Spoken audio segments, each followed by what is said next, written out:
How to deal with chronic pain when working out. This is something that a lot of the individuals that I work with on a daily basis deal with.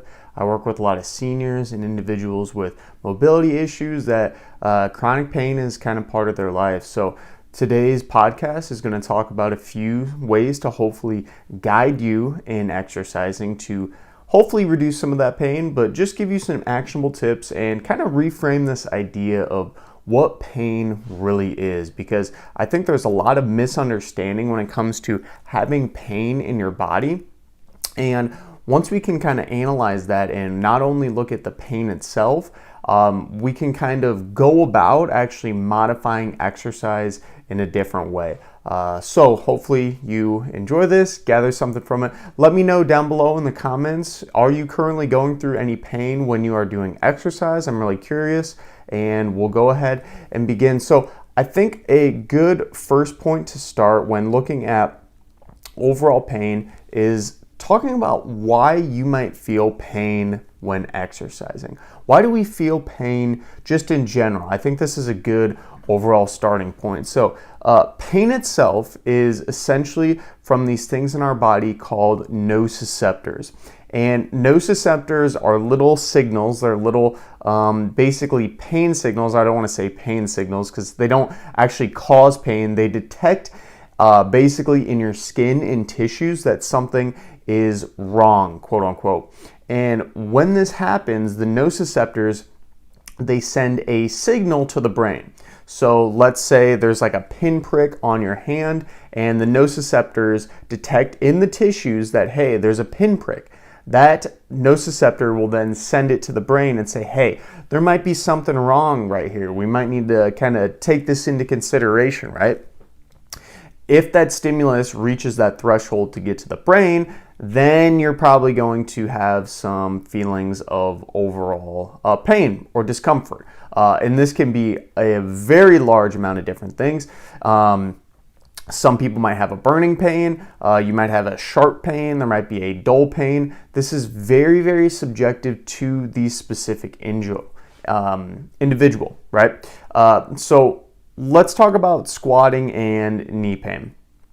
We'll kind of give an example of maybe you're doing a squat and you feel pain in your knee when you go down for the squat. This could be for a wide variety of different reasons, and kind of the way I want to reframe pain for you when you're doing exercise or just any movement in general is the fact that it might not always equal injury. If you do have pain in your body, you might not actually have something physically wrong with you. And this sounds crazy at first, but I'm going to kind of dive into this in a second to hopefully explain a little bit better why that is. Pain, in my eyes, and this is kind of what we're currently looking through in the research and just current science, is broken down into the biological components. This could be something actually wrong with the tissues. We can also look at the psychological components of pain. This is kind of like your perceptions or thoughts around the pain stimulus itself. And then also a social component and how your environment actually plays into pain. So for that example with squatting and knee pain, say you have, again, a little bit of knee pain when you're going down for a squat. This is nothing really crazy. It's not debilitating, but you feel something wrong. So that's because, as we addressed right at the beginning, that nociceptor or that kind of pain receptor in the overall tissue reached a threshold when you were doing that movement that said, hey, something might be up, something might be wrong in the knee. That gets sent to the brain, which then gets sent to the rest of your body saying, hey, there's something potentially wrong here. When that happens, our biological tissues, right, might have something wrong with them, but keep in mind the nociceptors, when they are detecting that pain signal, they might be wrong. They might be detecting that something's wrong in your tissues when something might not actually be wrong. It's just simply reaching a threshold that something could be wrong. So because of this, that's kind of step one. There could be something wrong, absolutely. You could have torn an ACL, for example. In addition to that, though, we need to also look at the psychological and social aspects of this 2, psychologically, if you feel pain when doing squats, for example, squats and knee pain, you might literally say to yourself, oh my gosh, like every time I do squats, I feel that. So the next time you go into the gym, maybe you're going to avoid squats, which may or may not be a good idea, as we'll address later in the podcast. Maybe you'll avoid squats, and this is because you're simply scared to do it. You're kind of catastrophizing the event. And this psychological component is actually sending more signals from your brain to that area that, hey, something might be wrong. This is why pain, when it says sometimes it's all in your head, definitely not always, of course. As I just described, you might have some actual biological tissue damage, but at the same time, having a large psychological role in pain makes it much, much more intense and much, much greater. So this is kind of something we'll talk about later, but if you're having pain during any type of activity, it's really, really important to get it checked out if it gets worse, but to realize that this psychologically can get better or worse if you think about it in a better or worse way. We talk about placebo effect all the time. This is basically kind of the placebo effect when it translates to your brain. In addition to this, how do your social environments look? Are you around an environment where people say, don't exercise, that's scary, or squats are bad for your knees, you shouldn't do that? Or maybe you're around somebody who's had a knee replacement surgery or had knee pain. We're sticking with the idea of knee pain here, right? They've had knee pain at some point in their life, and they constantly say to you, oh my gosh, are you okay? You just squatted, and last time I squatted, it hurt my knees. Like, is that okay for you? That's going to kind of play into this psychological role of having different knee pains and different feelings of stimulus in your body. It all interplays. So when backtracking of why I feel pain with exercise, it can be, again, due to a few different things. It might not be to actual structural damage. It could be, but on top of that, there's a psychological role, your thoughts and feelings about pain. The more you think about pain and the more you think it's going to get worse, the more it could actually feel painful and get worse. I wanted to kind of outline a really interesting thing that happened that will describe how potent your mind is when it comes to pain. There was an individual who was doing construction work, and when he was doing construction work, he actually fell off and landed on the ground on a nail, and the nail went straight through his boot. This is something I think that happened in the UK. The nail landed straight through his boot, and when this happened, it looked almost as if it went straight through his toe. Because of this, he immediately saw this and was screaming in excruciating pain. They took this individual to the doctor. They took him to the ER, of course. They took the boot off, and guess what? It didn't even puncture any part of his skin. His perception of pain was so intense simply from looking at the quote-unquote injured foot, right, that he thought was injured, that led to this catastrophizing and looking at pain. So this is really an important point to note with how powerful the brain can be when looking at overall pain stimulus in your body. So now that we've kind of addressed that, and hopefully this next question will be a little bit easier to answer, like the video too, if you're enjoying this stream, it helps out. Should I exercise if I have chronic pain? That's what we're going to talk about next. So I want you to consider one thing before I kind of answer this question fully, but let's look at what physical therapy is. So consider going to physical therapy. When you go to physical therapy, this is usually because you have a small pain or injury in the body. When you go to physical therapy, the idea is to do very small movements to kind of build up your overall strength, to build some tissue tolerance into that specific area, and then also to kind of help address that fear and that catastrophizing that we talked about previously in this last portion of the podcast that can greatly influence your overall signals of pain. So when we're thinking about pain and exercise, and should I exercise if I have chronic pain, that's exactly what people are doing when they're going to physical therapy. Physical therapy, although there is some passive modalities, they might do some stretching, they might do a little massage. Physical therapy is exercise. Physical therapy is, however, a very small dose of exercise that usually people can handle within current loads. But this is literally the idea of physical therapy. Going in and doing very small movements at a very, very light load and overall volume to build up that tissue strength, build up that tissue tolerance to get you back up to par. And I really want to not underplay this idea of using physical therapy or just exercise in general for specific movements that hurt or are harmful as a way to address the fear associated with doing specific movements. I, for example, a couple weeks ago actually tweaked my lower back doing a deadlift. And we'll talk about this later in the podcast, but after doing that, I immediately started thinking about the pain. Oh my gosh, what's going wrong? Did I herniate a disc? Did I blow up my spine? There's so much tightness, there's so much pain. And really, that made the pain much worse. So part of the reason we're trying to go to physical therapy or just do exercise in general is to teach your body to realize we can relax. It's okay. Part of it might be biological, but again, a huge part of social. So kind of finishing that story, I actually sat down.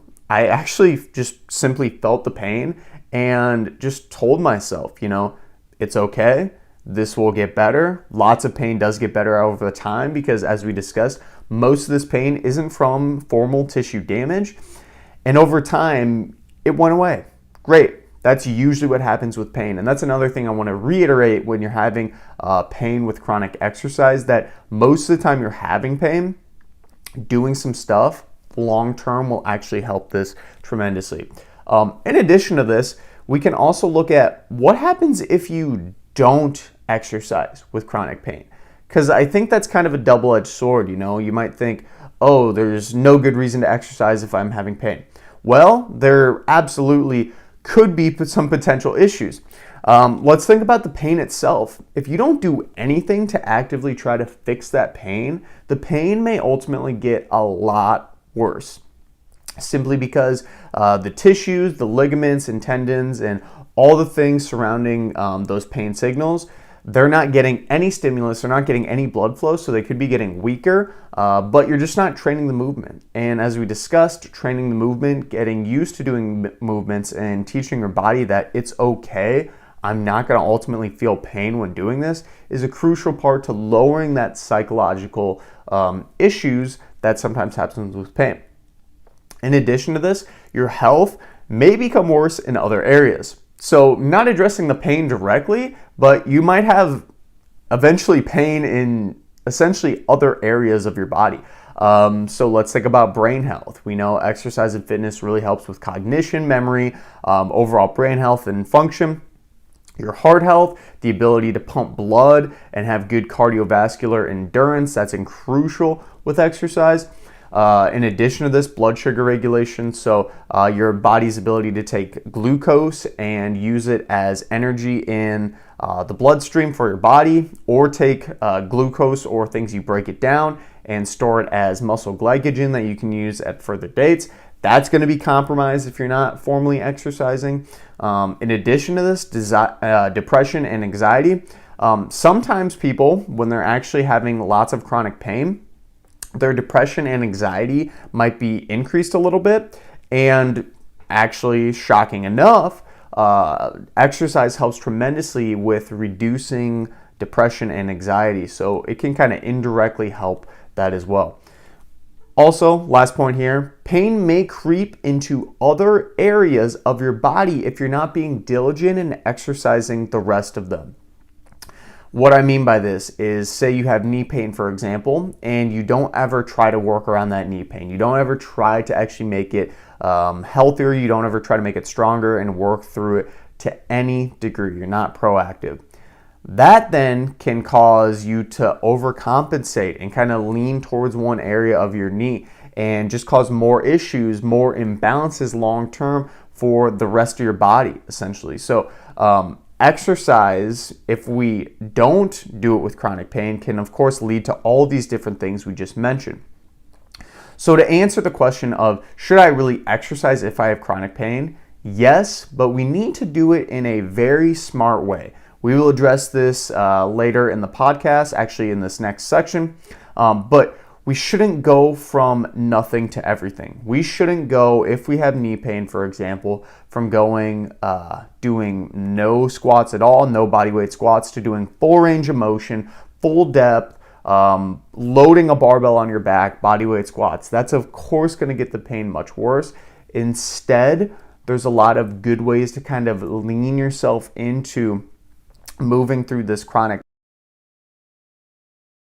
more, I hate to say lower impact, it's not really lower impact, but it's a more manageable stress and workload for your individual. So that should give you a good idea. Of course, we really do want to, in some part, try to have a little bit of exercise to reduce our chronic pain. So this next section is going to talk about different ways to modify exercise if you do have chronic pain.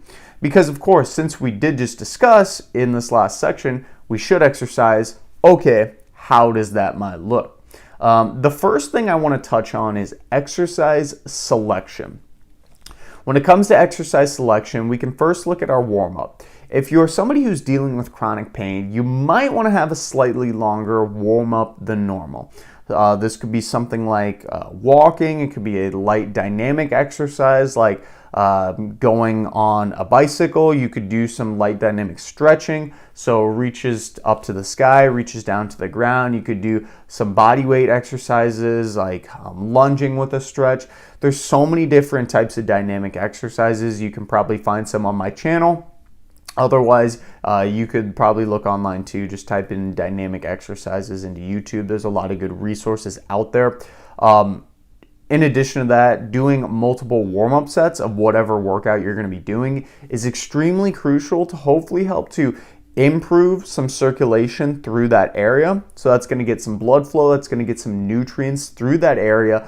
More so if you are experiencing pain by doing this extended warm-up. But also, again, it's going to retrain your brain to help you realize that those specific movements are okay. It's going to help you not catastrophize and overthink the pain signals that may or may not be happening during that movement if you are giving yourself a little bit more time to warm up those specific areas. So the first point in modifying exercise for pain is making sure you're giving yourself a long enough warm up and doing ideally a warm-up that's very, very gentle. I like doing some stair steppers sometimes. I like doing an exercise bike. Even just walking on the treadmill, just getting a little bit of blood flow, nothing too crazy, will go a really long way overall in managing your chronic pain when doing exercise.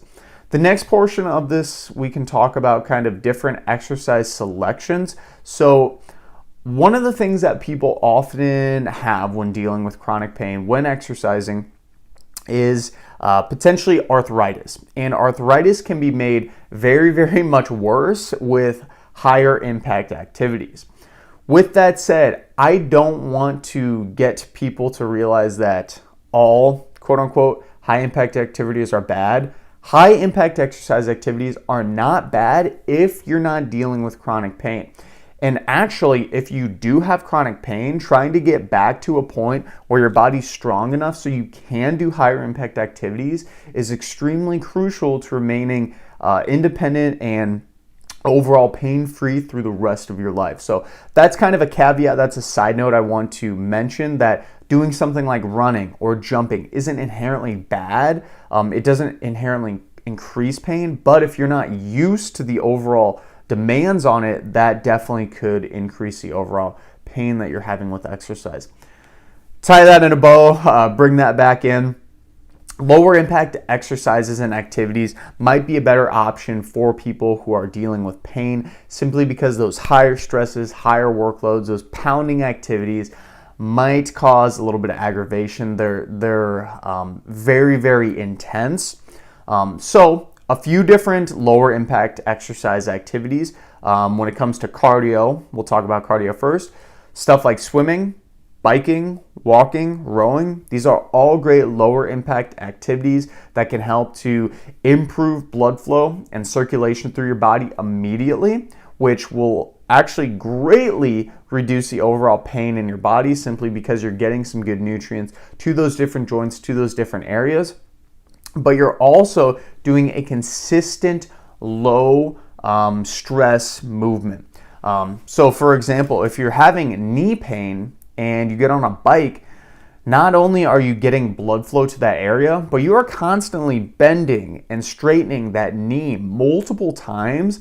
That's in a very low impact way. It's not a large range of motion, but it's a range of motion, and that shouldn't be overlooked of that specific movement. So doing these little movements can help to kind of work you towards that catastrophizing less that we talked about earlier, kind of getting your body used to doing a movement and realizing, okay, this isn't going to cause pain. Doing some cardio is a great way to do that, specifically those exercises we talked about, so walking, running, swimming, biking, all of these lower impact exercises. And this could be something where you even use this as part of your longer warm up. I think that's a great idea if you're dealing with some chronic pain. In addition to this, when it comes to weight training is incredibly important to help reduce some of your chronic pain by strengthening the ligaments, tendons, and muscles in your body, keeping you independent in your daily activities, which is really, really crucial. And by actually strengthening the muscles with resistance training, you're able to hopefully manage this long term. Again, as we talked about, physical therapy literally is resistance training for the most part, just at a very toned down volume. So when we're thinking about modifying weight training for exercise with chronic pain, we want to use something that has probably lighter weights. This is usually done in physical therapy, so something with lighter weights, focusing on really good mechanics, almost, perfect mechanics don't exactly exist. Everybody's a little different, but as close to perfect as you can. Lighter weights, lots of repetitions. In addition to this, doing something with machines might be a good idea, simply because there's not as much stabilizing going on. So it's a little bit easier to kind of keep your joint in a specific place so it doesn't get jarred out. Say, if you're doing like a front squat, for example, or a back squat, and you have lots of load on your back and you slip and it causes a large amount of overall pressure on your knees simply because it's a free weight exercise, it's very challenging, that can increase the pain. So when you're first starting out and going back to these things, doing stuff like machines is a good way to work really, really high repetitions, to actually work almost perfect movement patterns, because those machines are actually kind of locked into place of what you need to do. And this can be an overall really good way to decrease some of your chronic pain when you are exercising.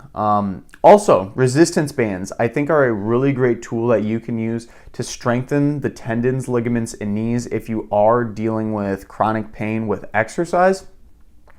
And this is because you're able to ultimately do a lot of repetitions with them. And as we talked about, when you're dealing with chronic pain, trying to do a lot of repetitions to build some of that tendon health, to build some of that ligament health is very, very crucial overall. So resistance bands might be a great option. I would just stick with stuff that's really higher repetition, trying to feel the body move, feel the movement. We can use squat, for example. Maybe you're doing a leg press and you're just doing a very light leg press for a lot of repetitions. This is going to be your best bet. Ideally, over time, you want to try to build into maybe a little bit more strength exercise. That's a really good idea. But when you're first dealing with pain, this might not always be possible. Also, another thing that might help to reduce some of your pain is some light stretching activities, and I would do this after your exercise routine. If you do it before, this can decrease performance. We talked about doing dynamic stretches like reaches to the sky or like a knee to chest exercise before. That's okay. But actual static stretching, like reaching and holding a position, that can actually decrease your performance. It won't really mess with pain very much, but afterwards, stretching is a really good option because you're passively moving your joints through a range of motion. It can help to reduce some of that stiffness that you might be having. But I do want to say that stretching isn't inherently magical in reducing your pain. Stretching itself won't literally reduce the pain. Doing all of these things together, as in doing a very long warm-up, doing some strengthening exercises, all of these things together will help you to reduce the pain. The stretching is a nice added touch, but it isn't a quick fix. A lot of people will do stretching because they think, oh, I have knee pain, so I'm just going to stretch and it's going to get rid of it. It may immediately in the short term because those muscles are tight, but if the muscles are tight because there's weakness in the area, if the muscles are tight because you haven't been paying attention to it and getting it stronger, that's a totally different story, and why overall exercise in general is really, really important. Another way that we can address modifying exercise with pain, and I kind of talked about earlier, is doing movements that indirectly work a joint. We're going to go back to the bike, but we'll use the hip for example. So if you're having hip pain and squats hurt, for example, or the leg press hurts, for example, but you get on the bike and the bike feels okay, that's amazing. That is amazing because if you think about it, the bike is using a lot of different of your hip muscles the entire time. It's literally extending and flexing your hip numerous times when you're on that bike. So because of this, you are passively, actually actively, working your hip in a very small range of motion, getting some blood flow through that area, but it's not causing you pain. It's not causing you pain, so you're finding a movement for yourself where you're able to move without pain. This is a really good rule of thumb when modifying pain with exercise, is to find movements that are similar to ones we want to do that don't cause us pain. If walking causes pain, maybe we can try doing an incline walk that's a little less intense. Very similar movement. Hopefully you can build some strength and stamina in that movement over time, and then you get to a point where you can do normal walking again. Maybe if you're somebody who likes doing overhead press exercises and that's causing you pain, but you can do a bench press okay, so pushing something in front of you, we can try doing some bench presses to kind of get your body used to moving in those areas, keep those shoulder muscles strong. But going back to what we talked about earlier in the podcast, it's very psychological too. So if you're able to do bench press without pain and your brain can tell your body that, hey, I'm strong, I can get through this, there isn't any need to overall stress about my pain, that's going to decrease the pain. It is somewhat in your head. And again, as I discussed earlier, not all pain is actual tissue damage. It's a large amount of different things. Very, very crucial point to note. When it comes to volume and loading of exercise, what I always tell people too is to do as great of range of motion as they can without pain. So when we're going back to our knees, for example, this is somebody who might actually have knee pain when they're doing squats. And if somebody has knee pain when doing a full range of motion squat, I might say to them, hey, instead of that, let's just try to do maybe a half squat to begin. Maybe we can even do a quarter squat. Trying to hopefully build that squatting pattern, build that overall muscle strength and mass over time to then go down to a full range of motion squat eventually. This is kind of the name of the game with all of this. We're trying to build up slowly long term from these various different ranges of motion. So as we talked about with physical therapy earlier, this is kind of what you're doing. A lot of people, you might go in and not be able to do a full squat. So people, maybe they'll just be doing sit to stands, as in getting up and out of a chair. This is very, very frequent. This is a modified version of a squat to hopefully build you up to doing a normal squat without pain. Starting incredibly low is probably one of the best things you can do when it comes to overall weight and volume. And I want to describe this when I'm thinking about back pain. So if somebody has back pain, for example, and they want to deadlift or practice picking up something off the ground, I want you to reframe what a deadlift is. All a deadlift is literally bending over, grabbing something, and picking it up. You can do this without any weight. You can deadlift literally a pencil. And if all you can do right now is bend over and pick up a pencil to get stronger, that's where we're going to start. And that's okay. That's still technically load. It seems silly to say it that way, but that is still technically weight. And if you are able to, say someday, do 2 pencils, 3 pencils, 4 pencils, maybe you're now to a 1 pound weight, this is the idea of exercise. This is just adaptation in general. You're adapting your tissues and structures in your body to get used to being strong enough to do that specific movement.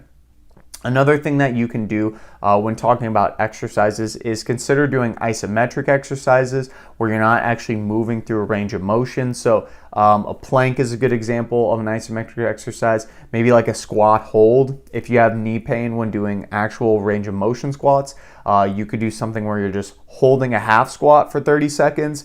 It's still working that movement pattern of the squat. You're still going to build a little bit of muscle and strength, not as much as, of course, a full range of motion squat. But again, this idea of when we're having pain with exercise, we're trying to build the movements. We're trying to get our body associated to actually moving pain-free again in a way that's not painful. And that sounds kind of like duh, but that's the idea. That's the idea with physical therapy, and that's the idea that I always try to prescribe with the individuals that I'm working with. Being conservative with your jumps is incredibly crucial as well. Again, you don't want to go from having knee pain when doing squats or leg press, for example, to doing a bunch of repetitions with no rest in between. Basically, we're trying not to increase our overall workload too quickly. We're trying to ease ourselves into it very, very slowly. So long story short, over time, we want to increase the loads, but it's not going to be as quick as somebody who's not dealing with pain. We are still going to try to progress. We are still going to try to get better, but it's simply going to be in a way that's not as intense. In addition to this, we're trying to desensitize the movements of pain. So by doing a half squat hold, if an actual squat causes us knee pain, we're able to desensitize and get our body used to moving in that way. And you're telling your brain, hey, there's really not that much issue that's going on. I don't need to think about this. I don't need to worry because everything is okay. As we talked about earlier in the podcast, and I've repeated this numerous times, but it's so crucial. If you're having pain doing specific movements, there might not be anything wrong, and catastrophizing and thinking about it will greatly increase the chances and the pain signals that come through your body. We're trying to build strength, build confidence overall long term when we are looking to do it. So in addition to that, we can also talk about stopping pain after exercise. So if you're actually having some pain, what are some things you can do to stop pain after exercise? What could be happening, I think, is a first good point to start. You might just be having general muscle soreness, which is completely normal. So if it's a little bit tender, if it's a little bit sore after working out, simply resting, getting enough calories and protein in your body, that's going to help you to recover greatly. Doing some light active recovery, maybe you get on a bicycle for a little bit, kind of do some walking, all these different things. I do a lot of walking, actually. That's kind of my form of active recovery, some incline walking occasionally, but some light activity that's going to promote blood flow through the area, promote overall recovery. That's crucial. And then also being consistent with your exercise. This is something that people don't realize with general soreness. If you're really sore after working out, this usually is because you're not doing exercise frequently enough. And that might seem like, why in the world is that the case? It's simply because the stimulus isn't novel anymore. And usually novel stimulus, or as a new stimulus, is what increases soreness, general soreness after exercise. So by doing it frequently, you're basically decreasing the novelty of that exercise. So that's kind of general muscle soreness. This is very normal. Basically, you're just going to have stuff like foam rolling, stretching, all these different passive modalities. They help sort of, but it's not really worth your time. This is kind of more of a psychological thing, if anything, as we talked about pain and your brain are highly associated. Again, if you have time to do those things, absolutely, but just trying to get rest, getting enough sleep, that's crucial. In addition to this, we can talk about joint stiffness. So if we're talking about trying to reduce joint stiffness after a workout, I also want to reiterate too that joint stiffness is somewhat normal, but if you do have joint stiffness long term, this could be showing you that, hey, my overall exercise routine might be a little too intense for me. It might be a little too intense overall. So make sure your dosage of the exercise or specific movements are tolerable. Do some light activity, again, that's going to help promote recovery and blood flow through the area. Extremely crucial. And then, of course, this next portion is more acute injury or flare-ups. Somebody who went to the gym and they quote-unquote tweaked their back. I would highly recommend to avoid doing complete rest. This is an error that a lot of people make when having flare-ups or tweaks in their body. You want to do a very, very small motion. This happened to me a couple weeks ago. As I described, I tweaked my back and I did very, very, very light deadlifts. I was doing basically almost bodyweight deadlifts for a little bit, just moving through the range of motion. And this is exactly what you should do. You should try to ease into exercise. You should try to ease into the loads and volumes over term, so you can hopefully get to normal loads in time. When you have acute injuries on quote-unquote flare-ups or just back tweaks, something I want to remind you is that most of the time when these things happen, they do get better on their own without any intervention at all. So trying to force it sometimes and do too much, like all this stretching, icing, etc. Do some light activity. It might be a little uncomfortable, a little painful, but realize that over time it will get better. And that's something that you can tell your brain, which will psychologically help to reduce your overall feelings of pain when you're doing exercise. And then the last portion is chronic pain and injury. So how to stop chronic pain after exercise. This is where it gets kind of tough and tricky and very nuanced. I would simply tell people to do what they can, still avoid complete rest, try to exercise and work the rest of your body. Find literally any activity that doesn't lead to pain. If you're somebody who has chronic pain in your lower back and all you can do every single day is just get a little bit of exercise on a stationary bike, that's great. Just stick with that. Try that to begin with, right? Hopefully over time your body gets used to it. I do want to say with the caveat though, if you are dealing chronic pain, it might be a point where maybe you should see a doctor if it's really getting that bad. Of course, exercise intervention like physical therapy can help and usually does help for most people. You might need a little bit more extra nuance at some point. Please consider liking the stream if you're enjoying this. And again, comment down below and let me know what you are dealing with when it comes to pain. If you're dealing with pain in your body when you are exercising, I am really curious. And this next portion we're going to talk about is pain or heat when it comes to pain after exercise. Excuse me. Sorry, backtracking again. Should I use ice or heat for pain? Not pain or heat. That's the question we're going to address. Should I use ice or heat when it comes to having pain after exercise? So something I want to talk about first is this idea of inflammation. And a lot of times people think that pain or inflammation associated with pain is a bad thing. And because of this, a lot of people will lean towards different things to decrease that inflammation and decrease that overall pain in their body, which sometimes might help acutely, but also could be long-term. Pain in itself isn't inherently a bad thing. Pain is actually something that needs to happen, specifically when it comes to inflammation and pain, where inflammation is your body's signal that, hey, we need to mobilize some different things to help recover our body. So inflammation is essentially part of the recovery process. So if you're having a little bit of soreness after working out, this is inflammation. And that's great because that helps to improve recovery. That's an important point to note. Inflammation isn't always a bad thing. Chronic inflammation 100% is, but If you're dealing with general soreness and you're just looking up ways to recover, ice may help to reduce inflammation. It actually does help reduce inflammation. So if you're having some acute soreness from your working out, it will help short term, but as I just described, this hinders your adaptation long term. Since we need to have the inflammation process to actually help us recover over time and get stronger, you are literally blunting the actual muscle growth or fitness adaptations from happening if you use ice immediately after your workout. Or let's say somebody who's doing an ice bath, they just finished a workout, they're going to do an ice bath. That does stop inflammation, will likely decrease some pain, but at the same time, you're not letting that adaptation happen.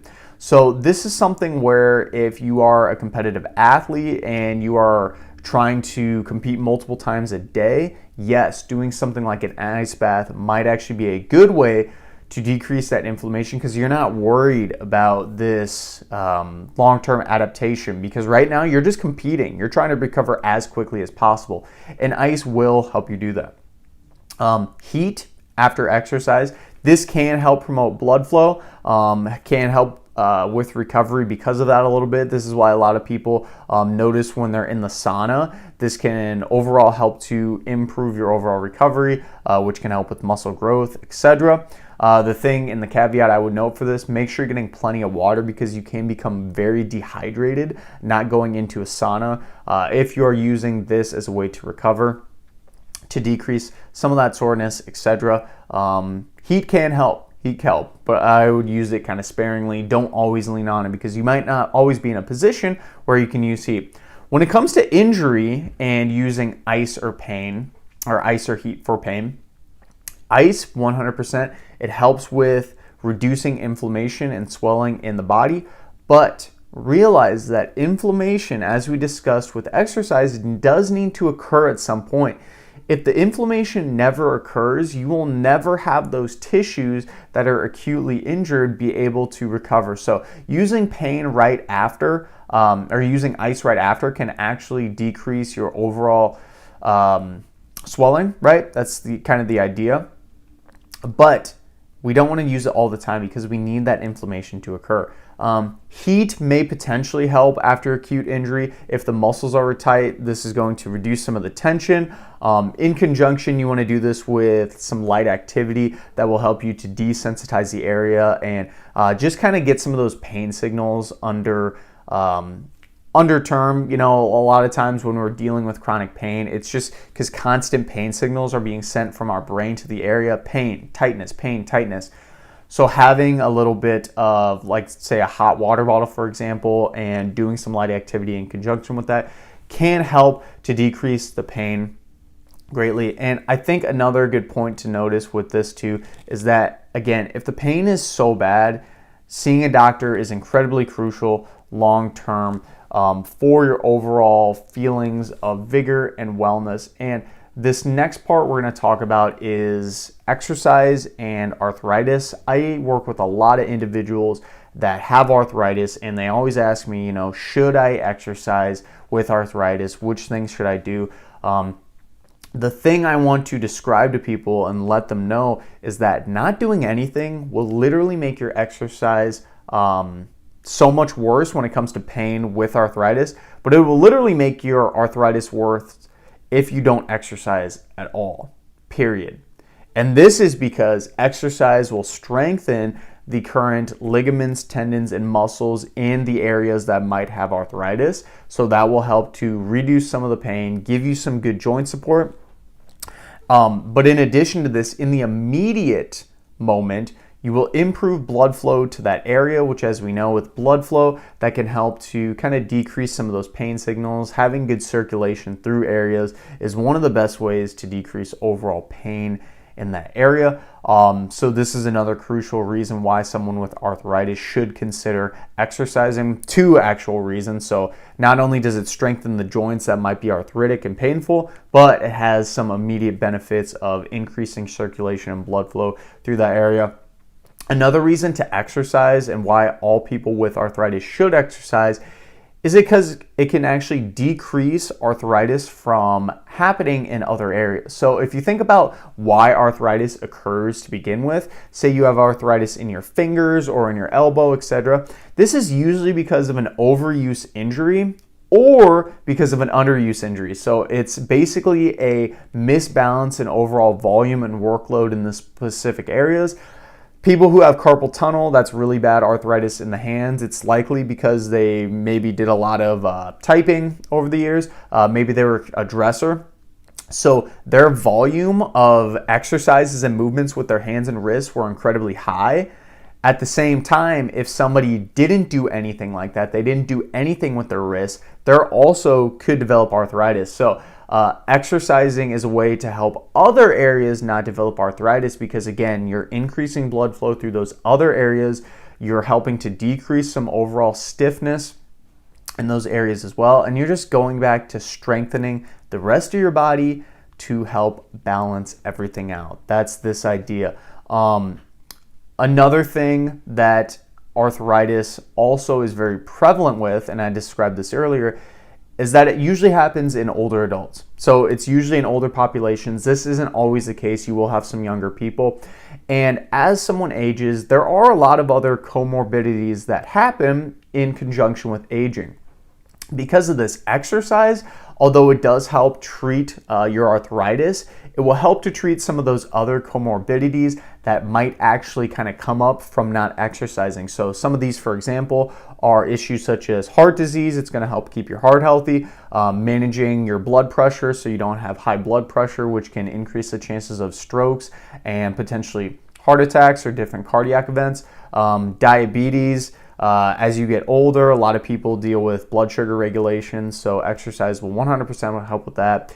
Memory-related issues and brain-related function. If you are an older adult or senior and you're dealing with arthritis, chances are if you're not exercising, you're actually doing your both memory and brain a great disservice because both of those help tremendously improve your overall quality of life when it comes to those ideas. So exercise helps with all of these as well. So not only is it just the actual arthritis itself, but it can help other things that usually happen when you get old enough to actually experience arthritis. Please consider liking the stream so far if you're getting some value from this video. Hopefully it's helping you out.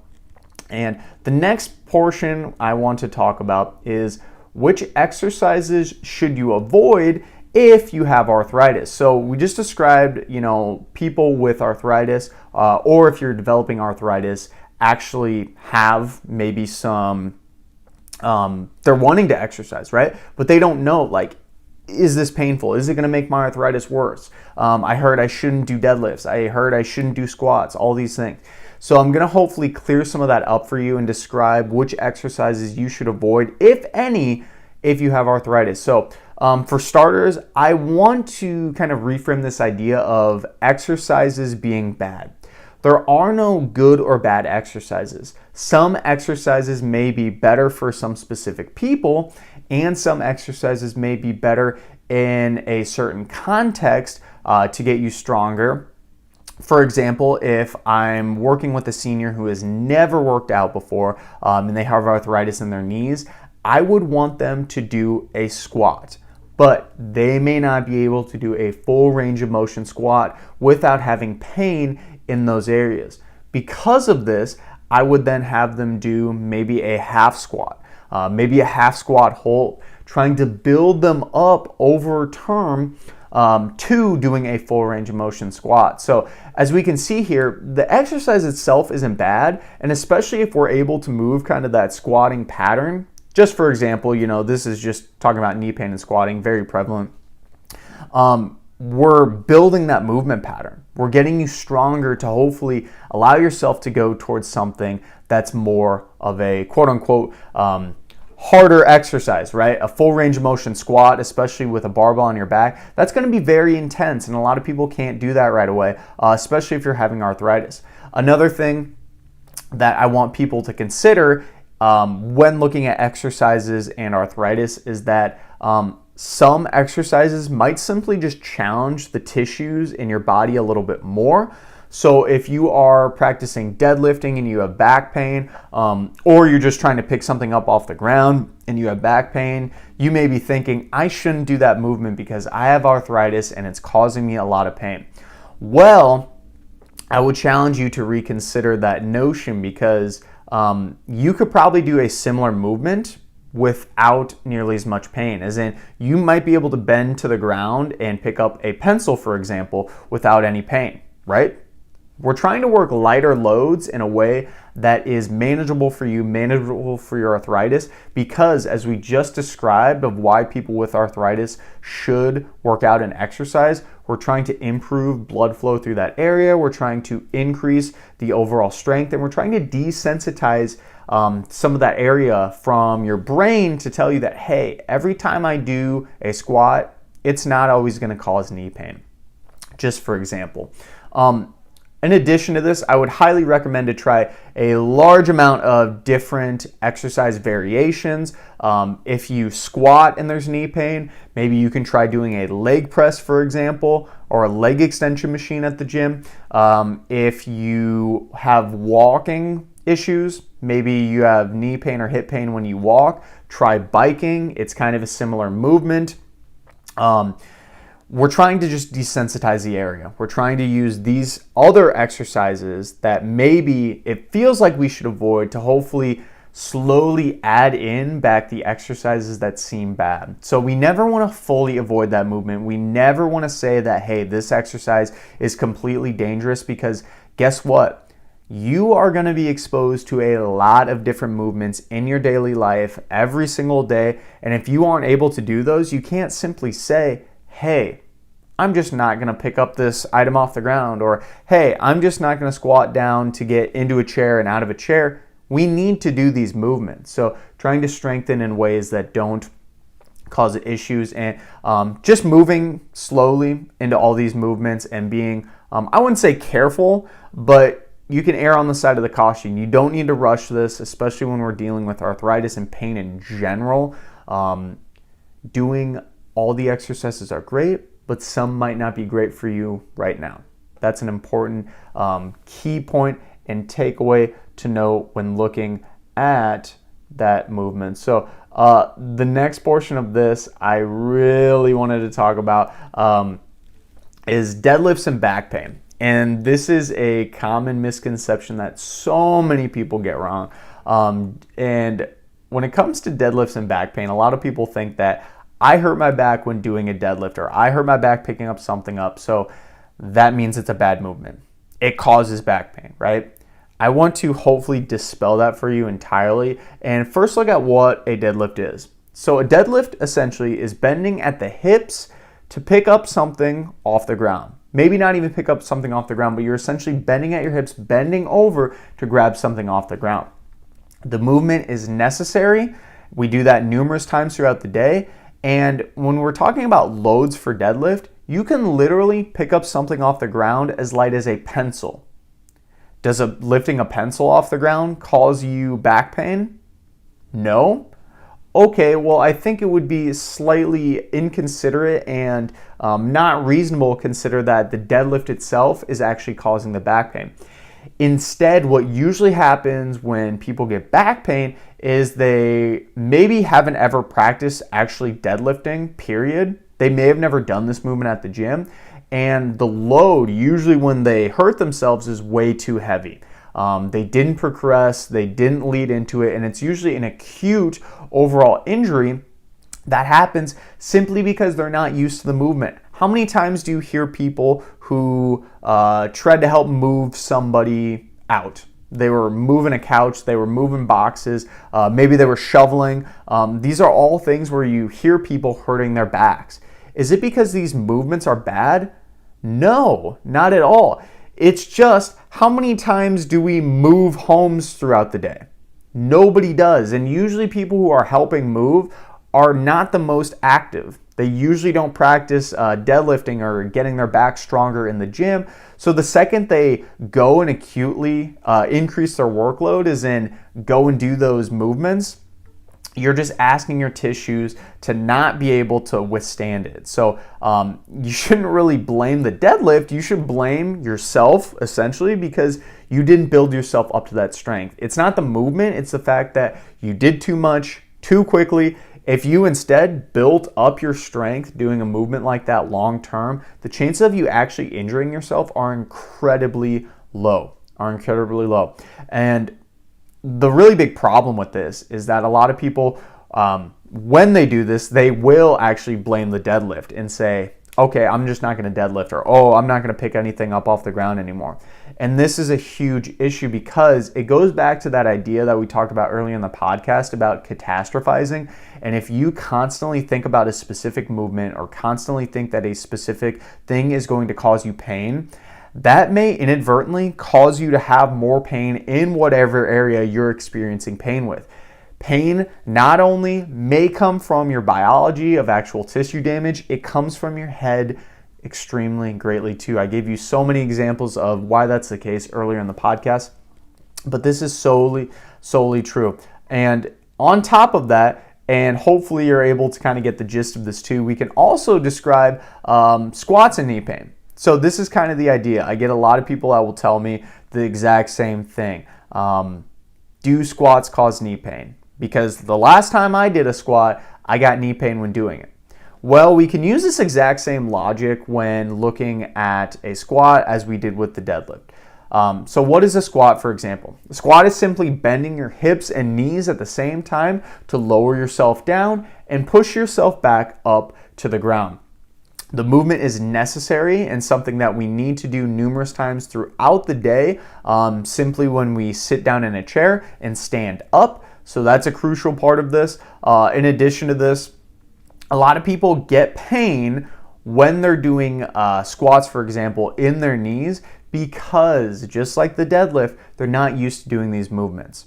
If you take somebody who's never worked out, and their knee tissues, their, let's say, connective tissue, so their tendons, ligaments, and muscles aren't used to doing a full range of motion squat, a bodyweight squat, and you just have them do that, or maybe you yourself do it, day one, are you gonna have pain? Not necessarily, but there's a chance you might because you increased your workload extremely rapidly. You maybe not be familiar with the movements, so you could be moving in kind of a slightly non-advantageous movement pattern that's putting more stress on different tissues. And long term, this is where it screws a lot of people up. They first learn how to do a squat and maybe they don't learn how to do it in the best of technique. And then they start loading a barbell with that bad technique squat. So then over time, they're constantly loading this bad squat that they built up. And then guess what? One day, their knee hurts so bad they can't squat. And then they blame squats because of the knee pain.